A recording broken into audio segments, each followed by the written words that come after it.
Radio Publique Africaine.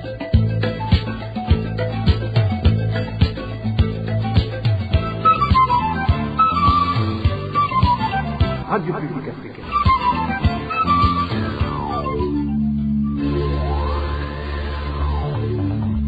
Ni umwanya w'amakuru mu Kirundi.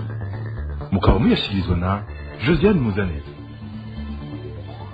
Turi ku munsi wa mbere igenekerezo rya 16 nzero umwaka wa 2023 kaza nshuti namwe bakunzi ba RPA muri ano makuru agizwe n'ingingo nkuru zikurikira.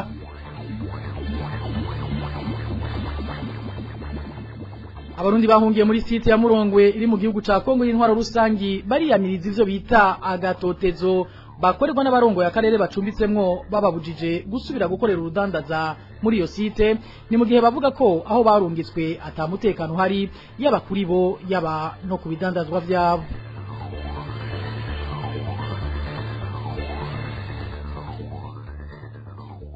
Umuryango wa muganga Christophe Saha usaba umukuru w'igihugu kurenganura uwaba maze hafi umwaka apfunzwe ku karenganyo biri mu rwandiko barungikiye Evariste Ndayishimiye kuri uyu wa mbere.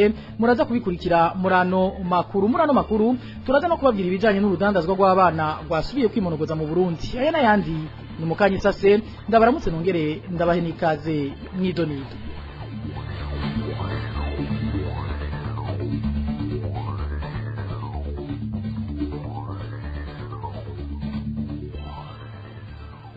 Ndasubiye kubaramutsa hano makuru tuyahere mu bijanye n'inzara izuri inzara igeramiye abanyororo bo mu mabohero atandukanye muri kino gihe.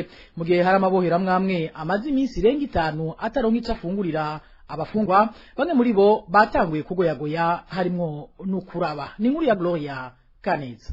Abanyororo bari mu mabohero atandukanye barataka batabaza ko inzara igiye kubatsinda aho bafungiwe. Nko mu ibohero rikuru rya Muramvya, amakuru dukura yamenyesha ko abanyororo bamaze iminsi 5 atabiharage baronswa, ifu nayo ikaba imaze iminsi 8 yaraheze. Mu gihe bamaze iminsi irenga 5 bataronka ico bashira mu nda, ayo makuru yemeza ko ubu abo banyororo bateye agahinda, baragoyagoya, bamwe muri bo batanguye kuraba baguye isari. Ubutagira wiwe mugemurira ntaronka ico ashira ku munwa. Kuri uyu wa mbere abatwara iryo bohero ry'Umuramvya bakaba bahavuye bagura ibiro 8 by'ifu kugira hakorwe umusururu wo guhembura abanyororo basinzikaye. Saho mu ibohero rya Muramvya gusa no mu ibohero rikuru rya Mpimba hamwe no mu ibohero rikuru ry'Igitega haravugwa y'ubukene bw'ibifungurwa bihabwa abanyororo. Mu ibohero rya Gitega bamaze iminsi 2 batagira ico bashira ku munwa. Mu mabohero yose yo mu gihugu abanyororo bagaburirwa ibiharage hamwe n'ifu y'imyumbati canke y'ibigori. Ubwo bukene bw'ivyo bifungurwa akaba atari bushasha. Mu mwaka uheze bwaribonekeje inshuro zitari nke, abo banyororo bagatakamba basaba abagira neza hamwe nabo bose bafise umutima w'ikigongwe kubagarukirako bakabafashisha ifungurwa muri kino gihe leta yategerezwa kubagaburira isa n'iyavyibagiye.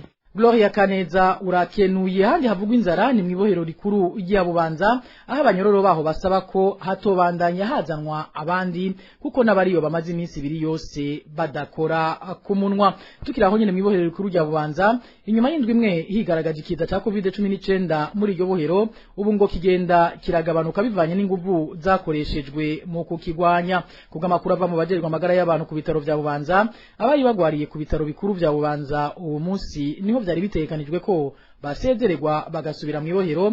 Ayo makuru aremezwa n'ibiro by'abajejwe amagara y'abantu muri district ya Bubanza, aho banamenyesha ko kuri uyu wa kabiri hategekanijwe gupima bahejeje imiti kugira ngo barabe ko iyo ndwara yakize neza. Abanyororo baho baganire na RPA bakaba basaba hagati aho ko hohagarikwa kurungikwa y'abandi banyororo kuko uretse ko bishobora gutuma hagira abandi bandura ico kiza ngo ntibanakigira nisaganirizo kubera ubwinshi bwabo.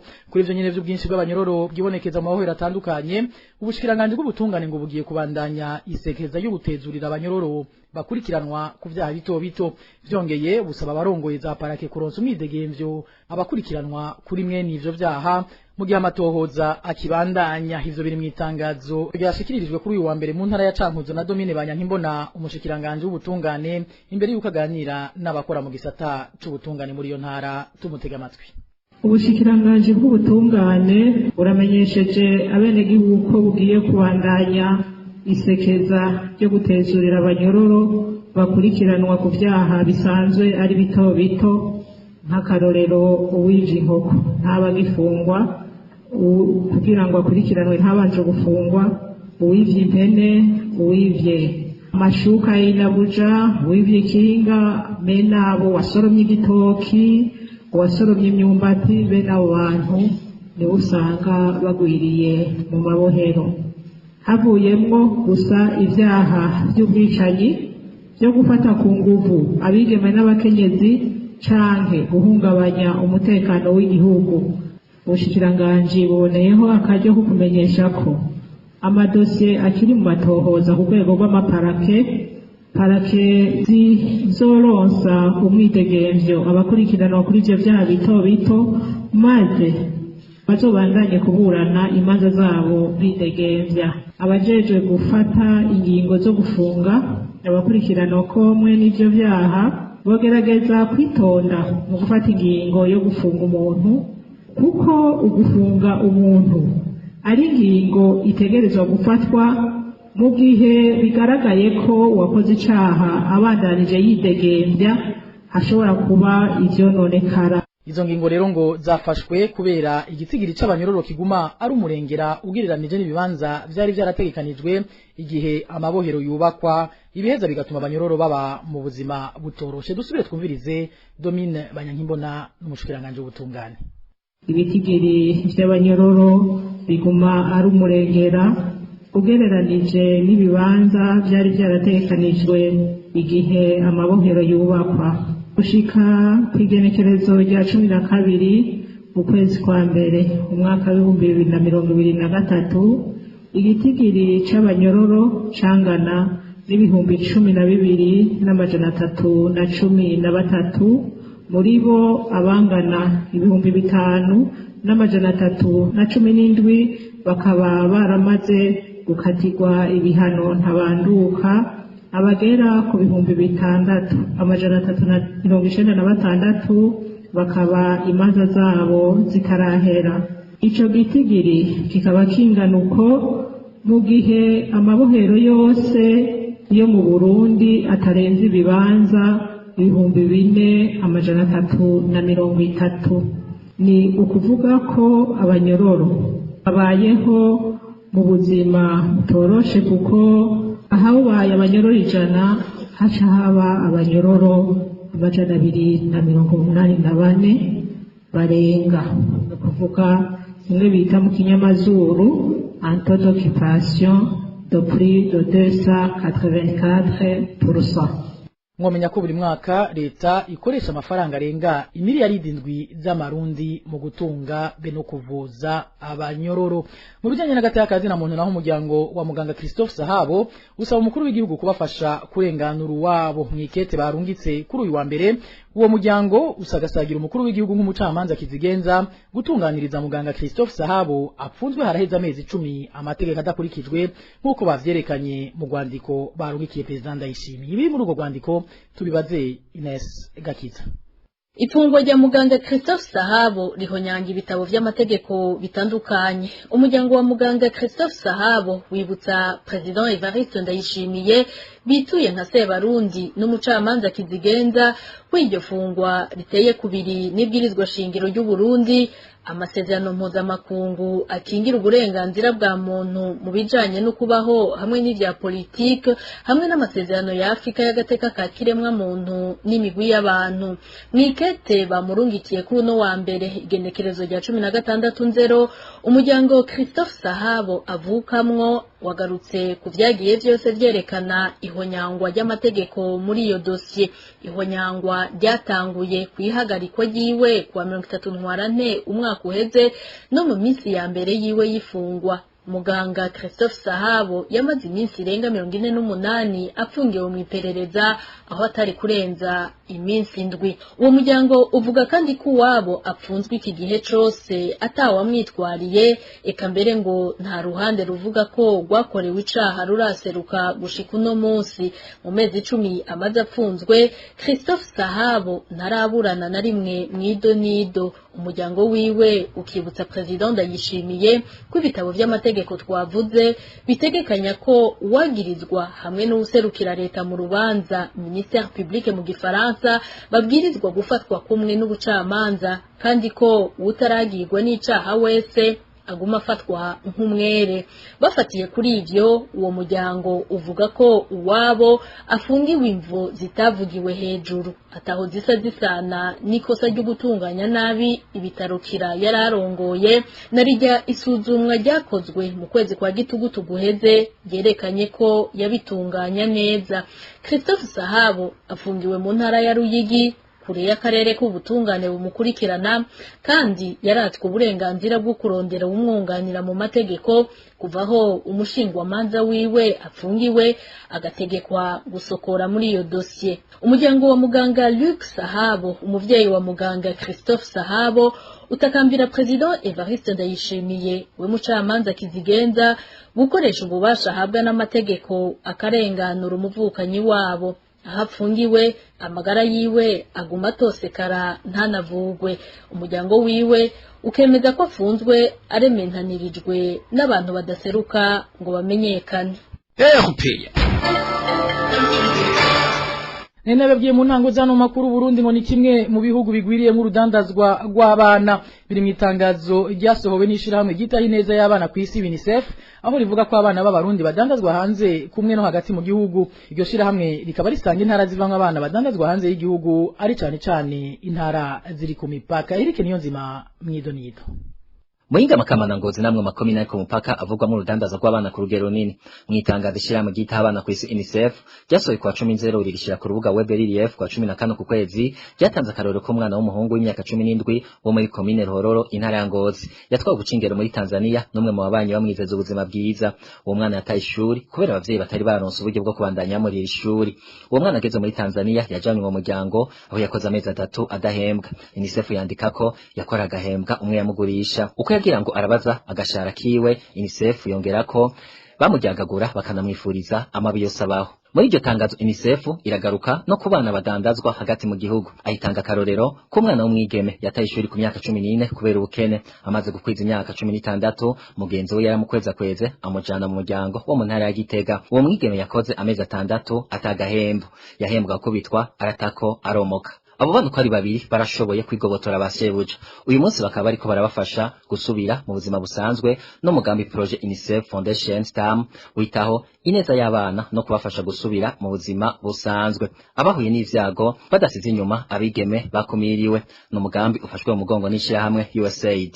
Eric Niyonzima mu bijanye n'umutekano naho haribonekeza igipfungu mu rupfu rw'umuntu yahoze ari umusirikare yatowe ikiziga kuwa 6 heze muri zone Bikanka komine Mukike y'intara ya Bujumbura, mu gihe musitanteri wa komine Gisozi y'intara ya Mwaro ari nawe yajanye ikiziga c'umuhisi mu buruhukiro bw'ibitaro byo mu Kibumbu. Avuga ko uyo muntu yishwe n'inzara mu muryango bavyamirira kure bakamenyesha ahubwo ko wabo yagandaguye. Ibyo nizo na Elvis niyo mwongera.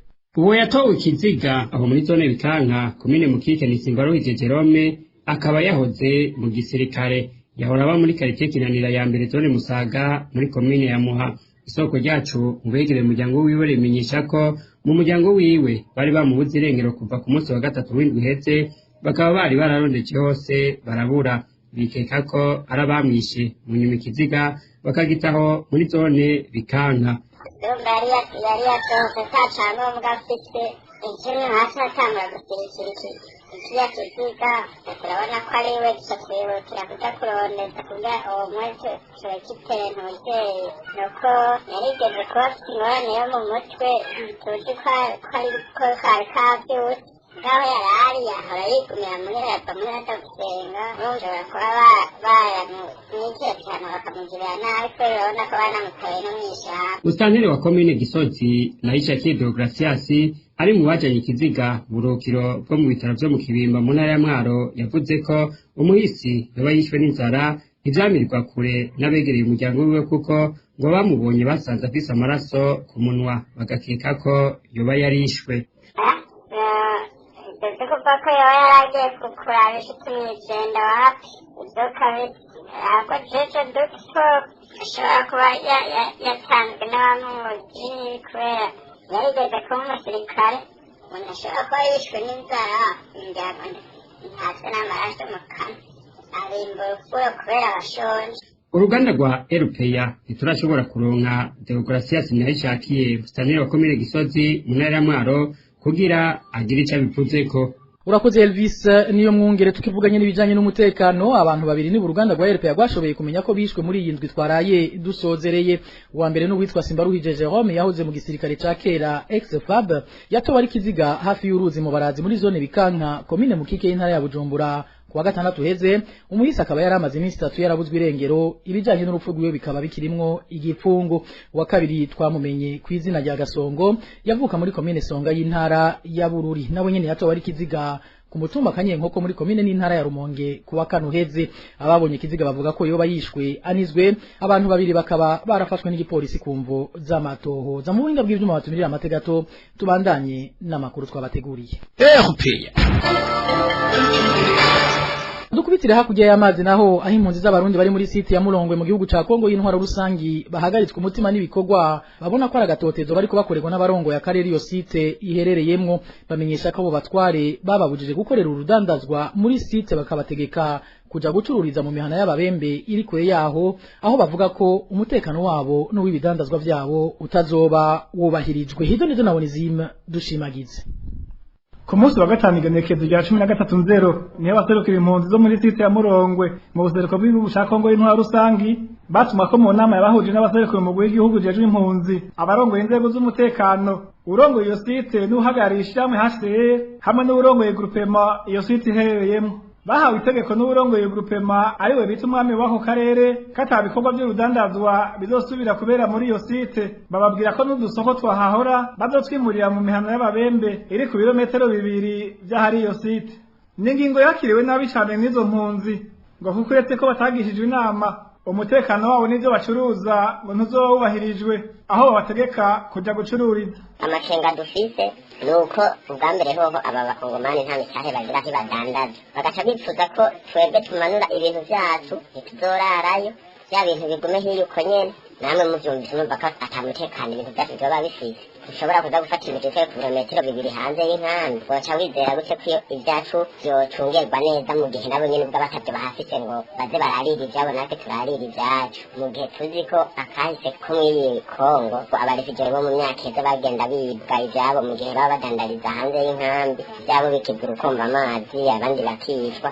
Izo mpunzi zibona ko iyo ngingo ari umugambi wo kubatoteza utanguye gushirwa mu ngiro narirya bababwiye ko batemeye gusambura udusoko bubatse muri iyo kambi ngo baje gucururiza mu mihana y'ababembe atawuzosubira guhonyoza ikirenge mu mirima canke ngo amanuke mu Tanganyika kuroba kandi arivyo vyari bibabeshejeho nk'uko umwe muri izo mpunzi abivuga. Inkambi igizwe n'abantu baba ibihumbi 10 ni kuvuga tubaye mu buzima butandukanye bamwe n'abarimyi hari abarovyi hari abadandaza hari abamotari ivyo bikorwa nyene bikorwa ahantu usanga haguriye abantu benshi ariko rero abenegihugu baho nukuri novuga yuko batubaniye nabi cyane ati gute igihe tuba twimwe utuntu twacu baca bafatira ibihano bikomeye namwe nadose kuroba nawe uzosubira mu gikorwa cyo kurima nawe uzosubira kunyonga imoto none dufatiye ku bigengo mu refugee mu gitabo cy'amategeko ya Kongo mu bigengo mu refugee baravuga yuko mu refugee ivyatari kuriye gusa ari politiki. Ku makenga y'izo mpunzi ko umutekano wabo ushobora guhungabana mu gihe woja gucururiza mu mihana y'ababembe nk'uko babitegetswe umwama ari mu bafashe iyo ngingo yatwishyuye igihe twamwakura kuri telefone yiwe ngendanwa